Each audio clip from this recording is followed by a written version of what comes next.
Tonight, the wind is barely moving. The room has been dark for a while, except for one small flickering candle by the window. The only sound you can hear is the rhythm of your breath, soft, steady, like a butterfly landing quietly in your open palm. If you're lying down right now, you might close your eyes, place a hand gently over your heart, and ask, "Am I still here? Or did some part of me get swept away? Somewhere between the meetings, the messages, the masks I wear?" Some days, positive thinking feels like just another tired slogan. They say, just think positive, but no one teaches us how, when all we feel inside is gray. Have you ever faked a smile? Said, "I'm fine," just to make others comfortable? Held it all together, just so no one would think you were falling apart? If so, it's okay. You are not broken. You're not alone. We've all been there. Tonight, we're not here to think positively. We're not here to deny pain. We're not here to force joy. We're here to sit still, to breathe, to listen, and to learn how to see light again. Not with effort, but with a heart that's learning to soften. Ajahn Brahm once said, "Being positive doesn't mean denying the dark. It means making space for the light to enter." And Tara Brach whispered, "When we accept things just as they are, our life energy begins to return." So tonight, you don't have to be cheerful. You don't have to feel better. You don't have to be okay. Just be here. Just breathe. Just listen. Because beneath all the stress, the anger, the numbness, there is a warm river still flowing. And that river is trust. It's been waiting for you. Not urgently, just patiently, waiting for your return. If it feels right, sit tall, close your eyes, take one gentle breath in, and one long breath out, and ask, what inside me is asking to be soothed? What part of my heart feels lost right now? If positive thinking was no longer pressure, but a quiet embrace, would I let it in? You don't have to go out searching for the light. You are the light when you begin to return to yourself. Honestly, this journey tonight isn't about changing who you are. It's about remembering what you never truly lost. The softness within you. We'll walk slowly. One breath, one stillness, one gentle pause at a time. And maybe, joy will return, not like fireworks, but like a long, quiet exhale. Ah, so I can still live softly after all. If these quiet words made you feel seen, consider subscribing, like keeping a small corner of calm you can return to whenever the world feels too loud. When people talk about positive thinking, it often comes in the form of slogans. Just think positive, everything will be okay. Believe in yourself. But what happens when you haven't slept in 3 nights? When your job is falling apart? Your relationships feel distant, and you just feel lost? Do those words still feel like light? Or do they quietly make you feel worse for not being happy enough? Buddhism doesn't teach us to be positive. It teaches us to be truthful. Truthful with our emotions, with the impermanence of life, with the ache that comes from simply being human. And the beautiful thing is, when we dare to sit with the darkness, without judgment, light arrives, not brightly, but just enough to feel warm again. Psychology says the same.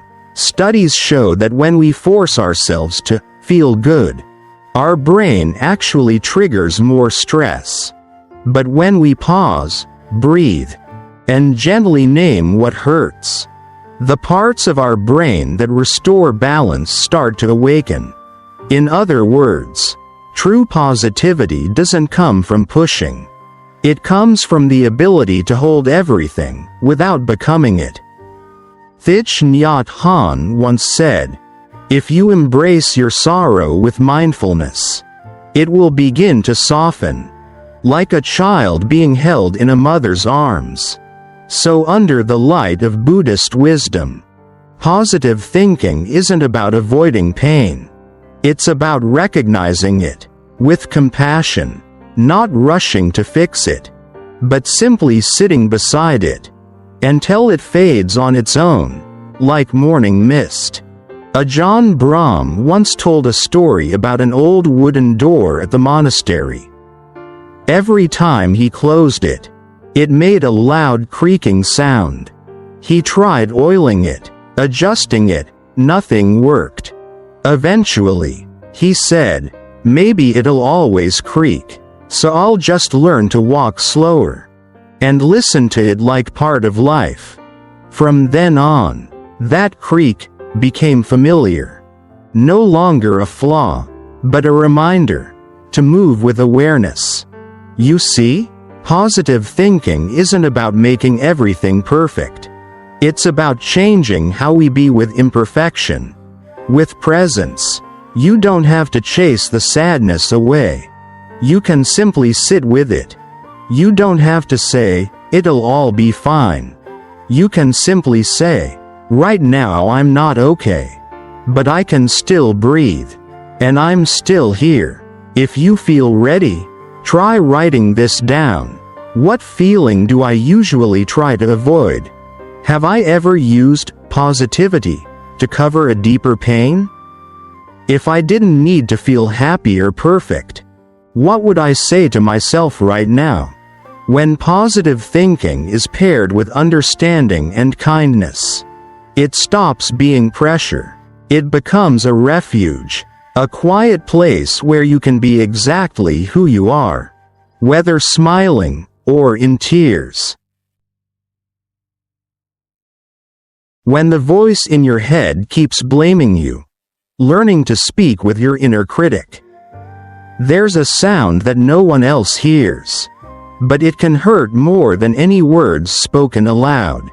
It's the voice inside your head, the one that appears when you fail, make a mistake, or simply wake up feeling empty. It whispers, "That was so stupid. No one really needs you. Why even try? It won't get better." Sound familiar? Have you ever said things to yourself that, if someone else said them to you, you'd feel angry, even betrayed? And yet, you let yourself repeat those words, day after day, without even noticing.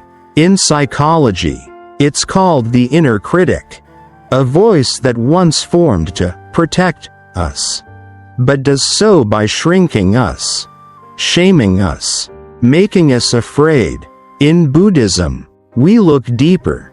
Each critical thought is a fear, a wound unacknowledged, a child within, who never got to hear. You are already enough. Imagine walking past a child crying. After being scolded, would you scream, "You're worthless"? Or would you kneel down, hold their gaze, and say softly, "You're hurting, aren't you? I'm here with you now"? Funny, isn't it? We can offer that compassion to others, but forget to offer it to ourselves. Tara Brach calls this act radical compassion, not because we deserve it, but because it's the only path to real healing. So the next time that voice says, "It's ruined, I'm no good," don't fight it, don't silence it. Instead, whisper back, "I hear you, I know you're scared, But we don't have to fight this alone anymore. Would you like to try something gentle right now? Close your eyes. Take a deep breath. As you exhale, imagine sitting beside a younger version of you. The child who was once hurt or unheard. Say to them what you always needed to hear, but maybe never did. You can write it down. If that feels right. When was the last time I blamed myself? What fear might be hiding behind that criticism? If I could hold this part of me gently, what would I say to soothe it? Remember this: the voice inside your head is not your enemy. It's afraid, and it needs you, not your silence, but your presence. You don't need to conquer your inner critic. You only need to learn how to sit beside it, like a quiet friend who places a hand on its shoulder and says, "We'll get through this, slowly, but not alone anymore."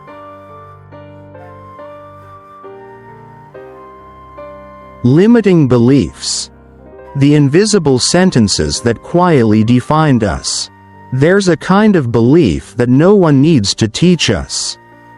No one repeats it out loud. And yet, we believe it deeply. I'm not good enough. They're just being polite. They don't really care. I don't deserve lasting happiness. Have you heard those sentences inside you? No one said them.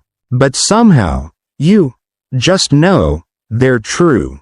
In psychology, they're called limiting beliefs. Stories we learned early on, often from pain or silence. They shape how we live, love, and choose, without us realizing. In Buddhism, they're part of the illusion of self, a fixed identity we mistake as who we really are. But both traditions remind us, we are not the voice in our head. We are the space that can hold that voice and choose differently. Jack Cornfield once said, "We are not the stories we tell ourselves. We are the spacious awareness that can hold those stories and let them go." Pause for a moment and gently ask yourself, what belief have I been carrying? Without ever questioning it, who was the first person who made me feel not enough? If I stopped believing this, even a little, how might my life begin to feel different? Maybe you grew up hearing, "You have to do better. No one likes weakness. Be useful, or be invisible." Those words didn't mean to harm. They came from people who were also hurting. And now, you have the chance to break that cycle. If it feels right, try writing these. What's one limiting belief I've carried since childhood? How has it helped me survive, and how has it hurt me? What kinder truth would I like to believe instead? Examples: I must be perfect to be loved. Right pointing arrow. I'm worthy of love, even when I'm still growing. I always mess things up. Right pointing arrow. I'm learning. Little by little, and that is enough. None of us were born in chains. They were placed on us slowly. And you, with one mindful breath at a time, can begin to loosen them. You don't have to break every belief overnight. Just notice one link in the chain, and choose to soften it today. Healing from pain. When healing is no longer about escaping, some wounds no longer bring tears. They just linger, like old scars that ache when the weather shifts. But we've grown used to them. So much so, we forget we're still hurting. We often think healing means getting over it, moving on, forgetting, becoming strong again.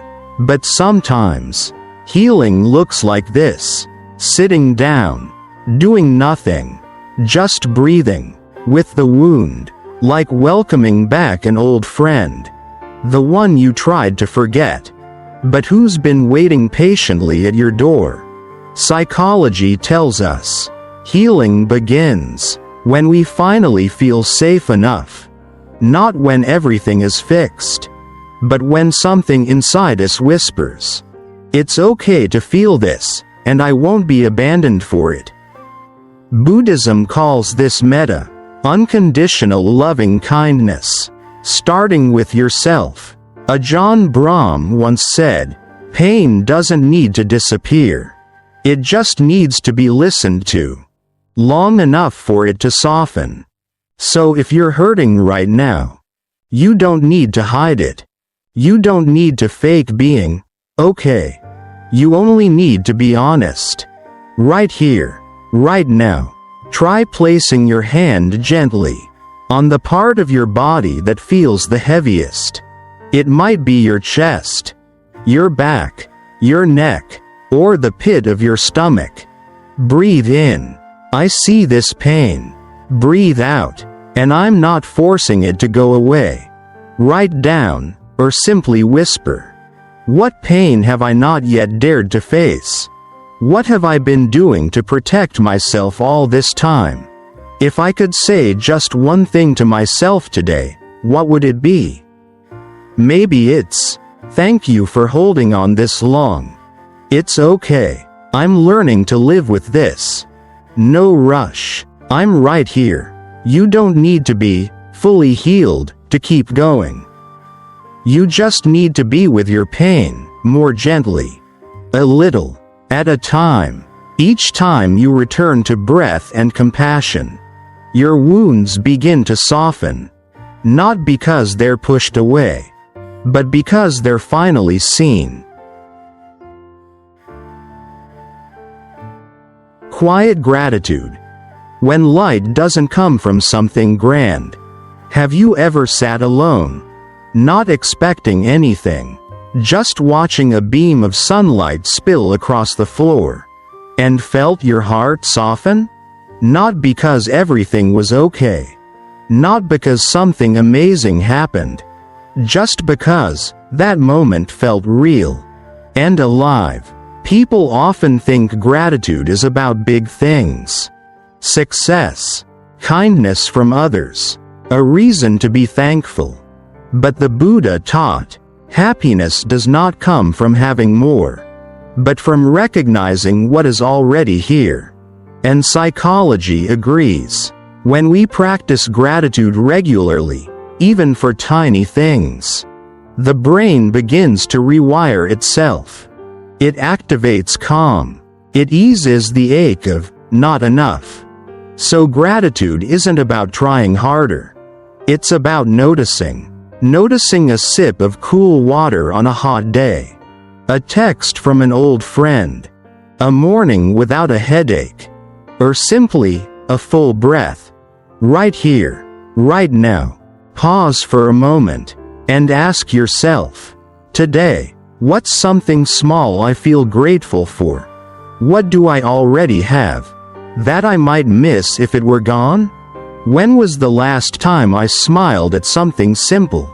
If you'd like, try writing down 3 tiny things you're grateful for today. I can still smell the warmth of my tea. I have a place to rest when I'm tired.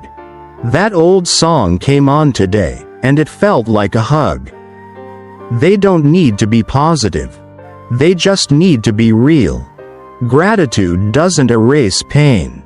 It simply sits beside it and whispers, I'm still here, and even on hard days, I can see something quietly beautiful. You don't need to become a grateful person.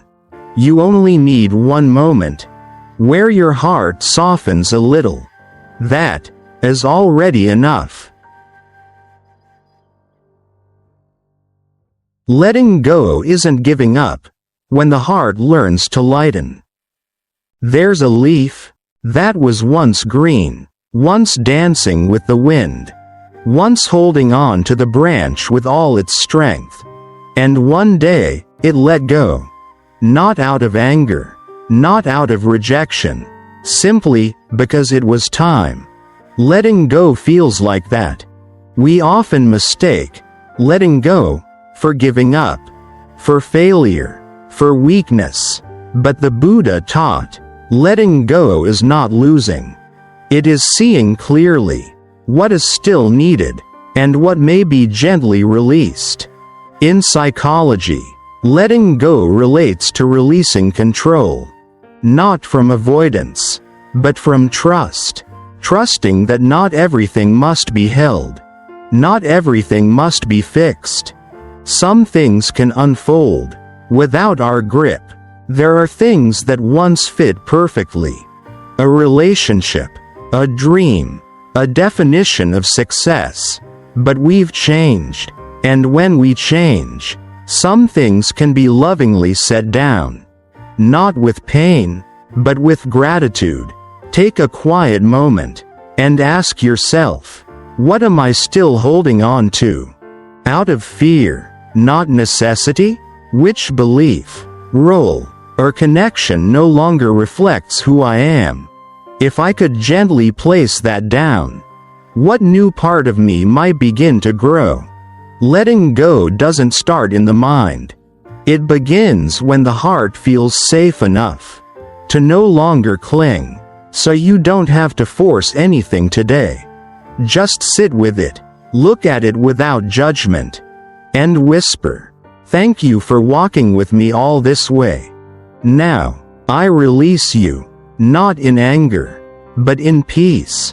If it helps, you might try writing, what is one thing I may be ready to let go of?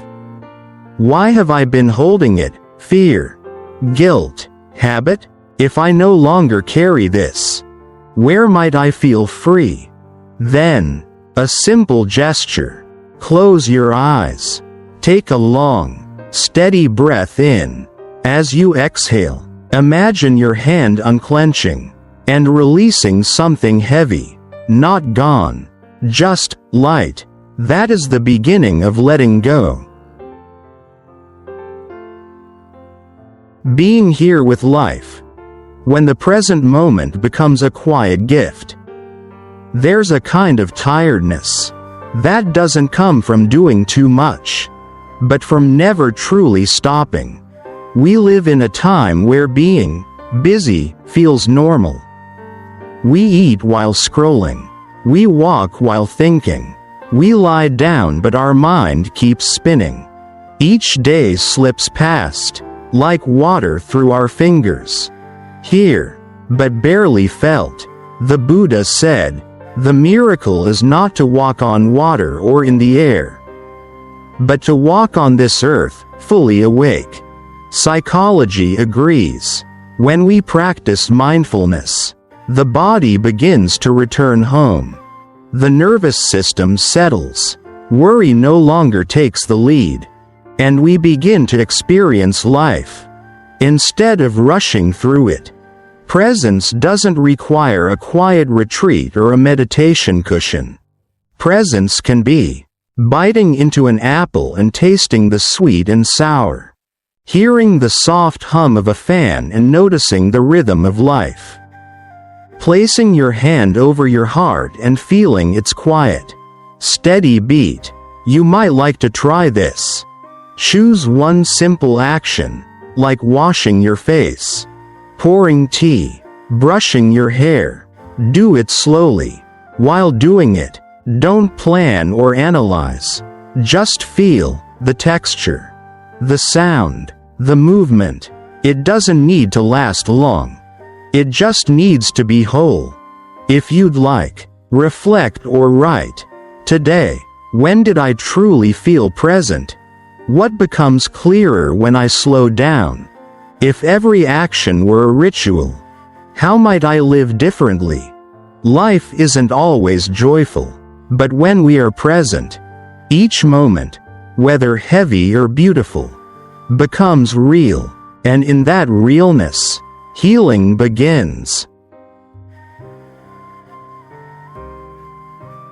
Connecting without losing yourself. When compassion has roots within. Have you ever felt exhausted after a conversation? Not because the other person was unkind, but because you tried too hard to please, to understand, to carry the emotional weight without letting anyone down. Have you ever loved someone so much you forgot your own feelings? Always listening, helping, giving in, only to end up feeling empty and unseen? That's what compassion without boundaries feels like. The Buddha spoke of loving kindness, a boundless, unconditional care, but he also reminded us, compassion must be paired with wisdom. True compassion isn't about disappearing for others. It begins when we embrace not only the suffering of others, but also our own. Psychology echoes this truth. A healthy relationship isn't one without conflict, but one where both people can be fully themselves, with feelings, limits, and needs that are honored.